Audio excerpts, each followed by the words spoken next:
Selamat datang di channel gua. Malam ini, gua bakal recap film horor yang berjudul Veronica.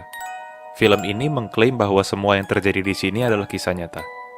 Dan sebelum kita mulai, konten ini mengandung spoiler dan jump scare untuk film Veronica.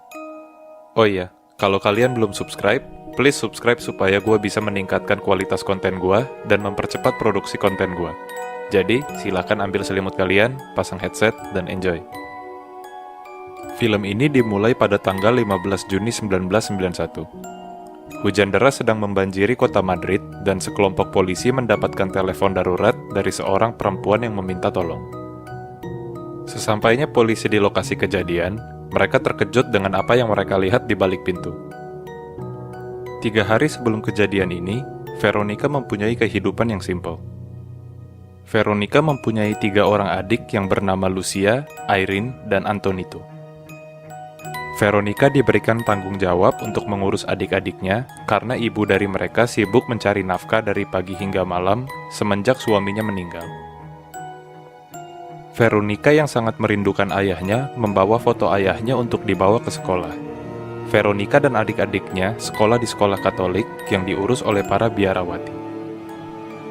Di kelas, seorang guru sedang menjelaskan tentang gerhana matahari yang akan terjadi pada hari itu. Sang guru juga menjelaskan bahwa orang zaman dulu sering melakukan ritual pemanggilan arwah pada saat gerhana matahari.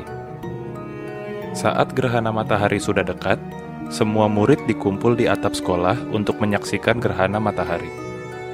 Tapi, Veronica dan 2 temannya, Rosa dan Diana, pergi ke gudang sekolah untuk melakukan pemanggilan arwah. Sementara murid-murid lain sedang melihat gerhana matahari, Veronica dan temannya mencoba untuk memanggil arwah dari orang-orang yang mereka sayang dengan menggunakan papan Ouija. Mereka menutup mata mereka, menyentuh gelas di tengah papan Ouija, dan mencoba untuk memanggil arwah. Tiba-tiba, gelas tersebut bergerak dengan sendirinya dan menyala. Rosa dan Diana langsung melepas gelas tersebut, dan hanya tersisa Veronica yang menyentuh gelas tersebut. Tepat ketika gerhana matahari, gelas tersebut pecah dan melukai telunjuk dari Veronica. Rosa dan Diana mulai takut karena Veronica masih berdiam. Lilin di sekitar mereka mati dan mereka panik mencari senter mereka. Ketika mereka sudah mendapatkan senter mereka melihat Veronica sudah pingsan. Rosa segera datang memeriksa Veronica dan dia terkejut karena Veronica seperti sedang dirasuki. Tiba-tiba, Veronica bangun dan menjerit yang membuat Rosa ketakutan dan Veronica kembali pingsan. Veronica dibawa ke klinik sekolah dan dokter di sana kebingungan karena Veronica tidak memiliki gejala penyakit. Setelah itu, Veronica dipulangkan dan disuruh istirahat. Ketika Veronica menjemput adik-adiknya untuk pulang, seorang suster senior yang buta bernama Sister Death menatapkan pandangannya pada Veronica seakan-akan dia tidak buta. Sesampainya di rumah, Veronica pergi ke kamarnya untuk mengecek papan Ouija yang sudah terbelah. Dia menaruh papan tersebut beserta tasnya di atas lemari kamarnya. Tetapi, saat Veronica ingin keluar, tas itu selalu jatuh dengan sendirinya berulang-ulang kali. Ketika sedang makan bersama adiknya, Veronica mulai bergetar dan tidak bisa memasukkan makanannya ke mulut. Adik-adiknya mulai takut melihat Veronica. Namun, Veronica berhasil sadar dan berkata kalau dia tidak apa-apa walaupun dia kebingungan. Veronica juga baru sadar kalau badannya mulai timbul bekas cakaran dan gigitan. Veronica yang kebingungan mencoba untuk menelepon Rosa. Tapi, perilaku aneh Veronica membuat Rosa menjauhi dia. Ketika Veronica sedang memandikan Antonito, Veronica mendengar suara dentuman dari arah ruang tamu.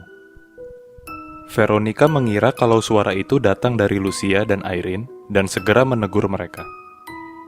Tapi, Veronica kaget ketika Lucia dan Irene ada di ruangan lain.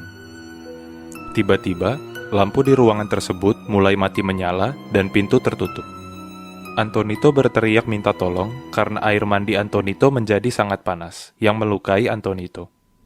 Setelah mengurus Antonito, TV di ruang tamu secara tiba-tiba menyala, dan ada suatu makhluk terlihat di layar TV. Di tengah malam, kaca di lemari Veronica terbuka dengan sendirinya, dan Veronica mendengar seseorang memanggil namanya. Tiba-tiba, Veronica melihat suatu sosok yang mirip dengan ayahnya. Veronica langsung panik dan sosok tersebut menarik Veronica ke dalam kasurnya. Veronica menyadari bahwa itu hanyalah mimpi buruk, walaupun dia pikir hal tersebut sangat realistis. Seiring waktu, teman-teman Veronica mulai menjauhi dia. Veronica kembali ke gudang sekolah untuk mencari jawaban dari kejadian ini. Di gudang, Sister Death sudah menunggu Veronica. Sister Death memperingatkan Veronica bahwa adik-adiknya ada di dalam bahaya, dan terus memarahi Veronica atas perlakuannya. Sister Death mencoba untuk mengusir iblis yang menghantui Veronica, tetapi tidak berhasil. Veronica yang masih belum menemukan jawaban, mencoba untuk berbicara dengan Rosa. Tapi Rosa hanya menjawab bahwa apa yang terjadi di gudang itu tidak nyata. Di rumah, Veronica mencoba untuk menggambar simbol yang dia temukan di buku untuk melindungi adik-adiknya dari iblis. Tiba-tiba, adik-adiknya menghubungi Veronica lewat walkie-talkie dari ruangan mereka. Di sana, Veronica melihat iblis sedang mencekik Lucia. Akan tetapi, Lucia bangun dan menuduh kalau yang mencekik dia adalah Veronica. Setelah masalah itu selesai, Veronica mimpi bahwa adik-adiknya memakan Veronica hidup-hidup. Veronica berteriak dan terbangun syok dari mimpi tersebut. Ketika bangun, Veronica sadar kalau dia mengalami menstruasi pertamanya. Ketika dia ingin membersihkan kasurnya, dia melihat suatu bekas bakaran yang aneh ada di bawah kasurnya. Veronica segera memeriksa kasur adik-adiknya dan semuanya memiliki bekas bakaran yang sama. Veronica datang ke Sister Death untuk menanyakan tentang hal yang dia baru alami. Sister Death mengatakan kalau kejadian ini pernah menimpanya dan Sister Death sengaja membutakan dirinya sendiri agar bisa berhenti melihat iblis yang menghantuinya saat itu. Akan tetapi, Sister Death tetap bisa melihat iblis yang menghantuinya walaupun dia sudah buta. Sister Death memberitahu Veronica bahwa Veronica harus mengulang ritual yang dia lakukan untuk bisa mengusir iblis tersebut. Setelah mendapatkan informasi ini, Veronica langsung pergi ke rumah Rosa.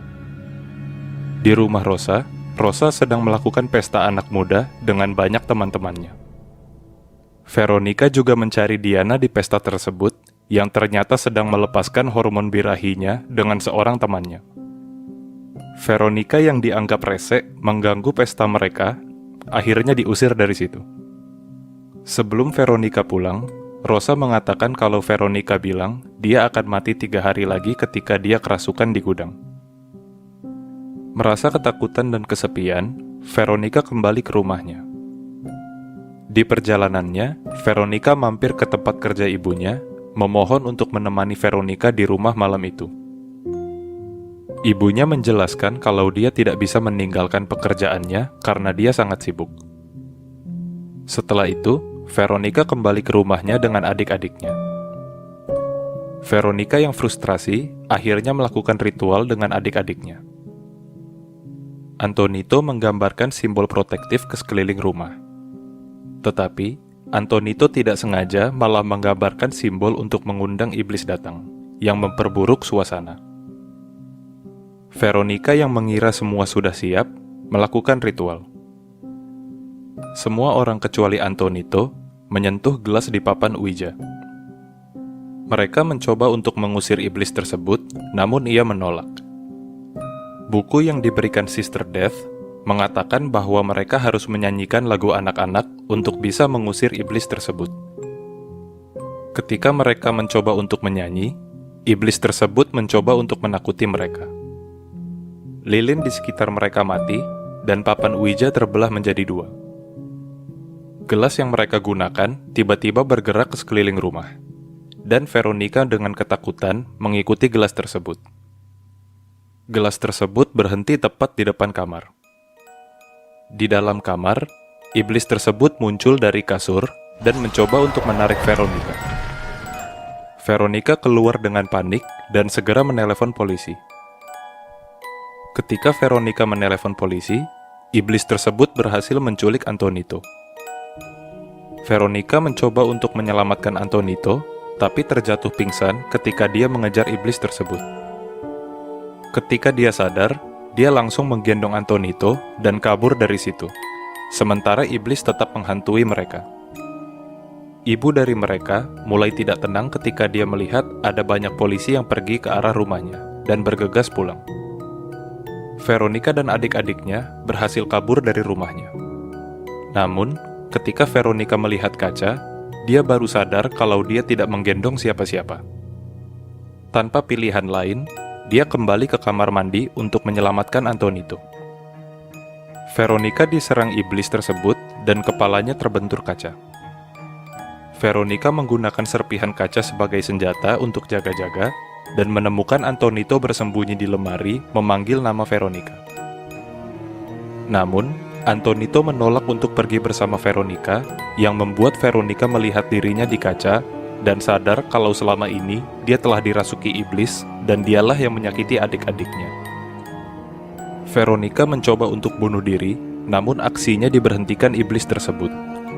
Polisi akhirnya sampai di rumah Veronica, dan hanya bisa terdiam, tidak percaya saat mereka melihat Veronica sedang diserang iblis hingga dia pingsan. Polisi dan para medis akhirnya menyelamatkan Veronica dan Antonito. Ketika polisi sedang menginvestigasi lokasi kejadian, seketika foto dari Veronica terbakar dengan sendirinya dan polisi tersebut ditelepon oleh para medis untuk diberitahu bahwa Veronica sudah mati. Cerita ini diangkat dari kejadian nyata yang menimpa keluarga Veronica pada tahun 1991.